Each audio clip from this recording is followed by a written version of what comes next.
For more anatomy-related videos, please subscribe to my channel, Learn with Dr. Tanya Hashik.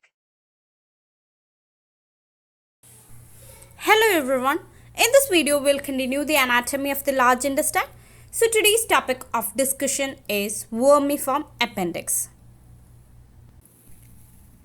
So what do you mean by vermiform appendix? It is a worm-like diverticulum which is seen in the posteromedial surface of the cecum. So in this figure, you can see the various position in which the tip of the appendix is directed. Although the base of the appendix is fixed, the tip, it can be directed to various position and it can be compared to the hover hand of a clock. So we will go in detail about each of these positions. And this vermiform appendix, it is seen below the ileocecal orifice. This is the cecum and this is the worm-like diverticula arising from the cecum. So it can be seen in different positions. That is, these are the different positions in which you can see this diverticulum. Although the base, it is fixed, the tip, it is directed to different position and it can be compared to the hour hand of a clock. And this diverticulum, it is seen posteriorly. If this is the anterior aspect of the cecum, it is seen posteriorly as well as a medial aspect of the cecum, and it is seen below the ileocecal orifice. So this is the ileocecal orifice and it is seen below 2 cm below the ileocecal orifice. Now we will discuss about the different position in which this tip of the diverticulum can be directed.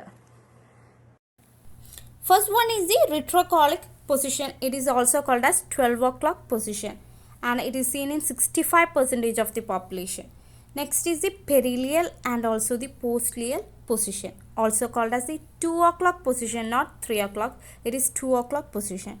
And next is the promontoric position. Promontoric position is also called as the 3 o'clock position, which is seen in 31% of population. Next is the pelvic position, which is also called as the 4 o'clock position, which is seen in 31%. Next is the mid-inguinal position. It is also called 6 o'clock position. And the last one is paracolic, which is also called the 11 o'clock position.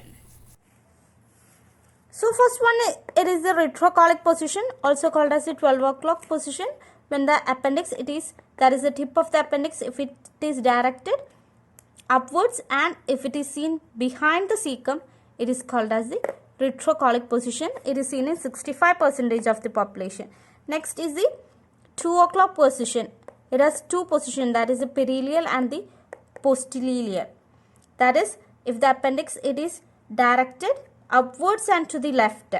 So if it is directed upwards and to the left, it is the 2 o'clock position, and it has got two positions. That is the perileal position, means if it is seen in front of the ileum, that is the perileal position, and postilial means it is seen behind the ileum, and that is the postilial position. And perileal, it is seen in 1% and postilial, it is seen in the 0.4% of the population.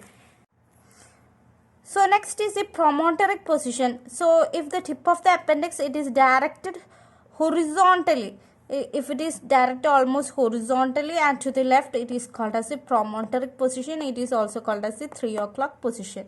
Next is the pelvic position. So if the appendix, the tip, it is directed downwards and to the left, that is called as the pelvic position, also called as the 4 o'clock position. It is seen in 31% of population. Next is the mid-inguinal position. If the appendix, if it is lying below the cecum, it is called as the mid-inguinal position, also called as the 6 o'clock position. And next is the paracolic position. If the appendix, if it is directed upwards and to the right, if the appendix, if it is directed upwards and to the right, it is called as the paracolic position.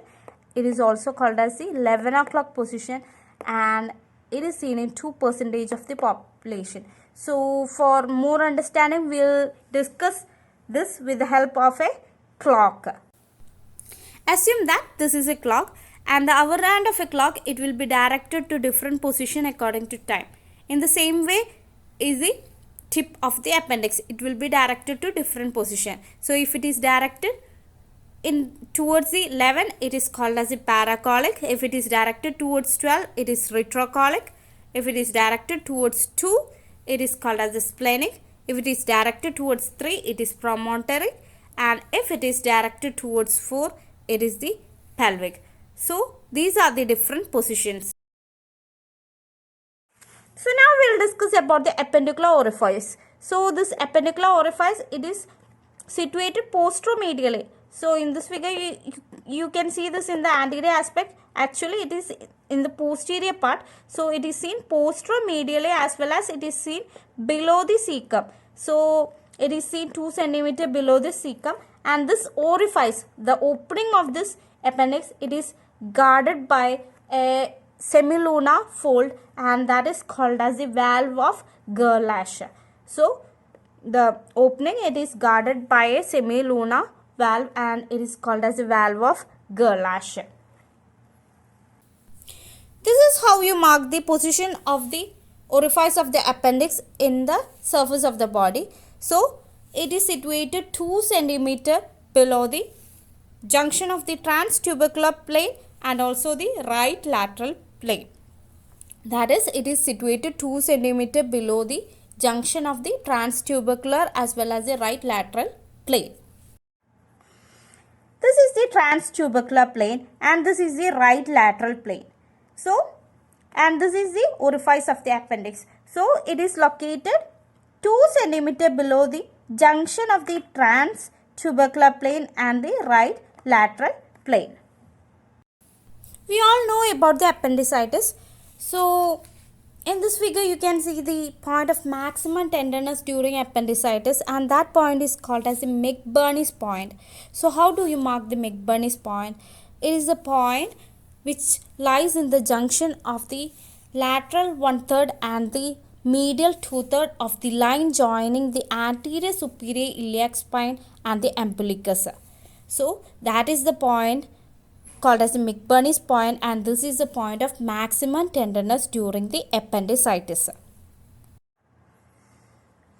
This is the McBurney's point. So, this is the anterior superior iliac spine and the umbilicus. When you draw a line, so this point, it lies in between the lateral 1/3 and the medial 2/3 of the line connecting the anterior superior iliac spine and the umbilicus, and this is the point of maximum tenderness during appendicitis.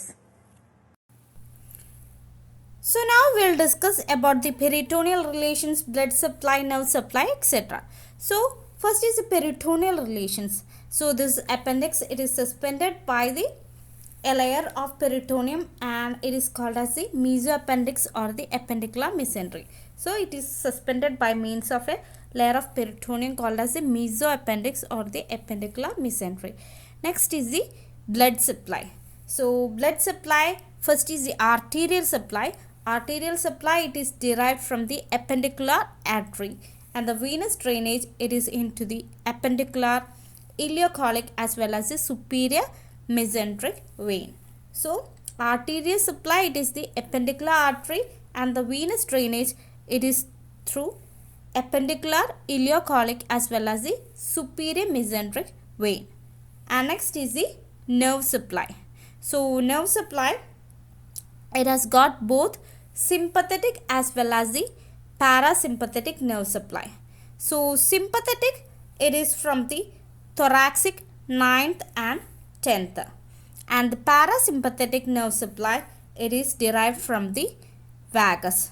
So sympathetic nerve supply, it is from the thoracic 9th and 10th, and the parasympathetic nerve supply, it is derived from the vagus.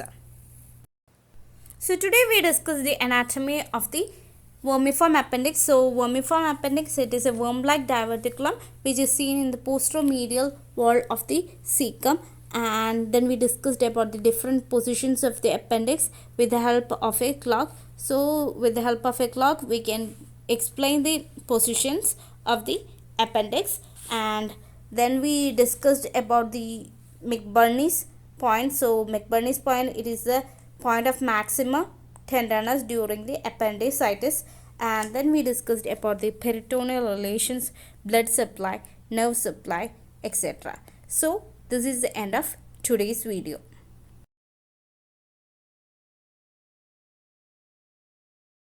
This is the end of today's video. For more videos, please subscribe to my channel and press the bell icon.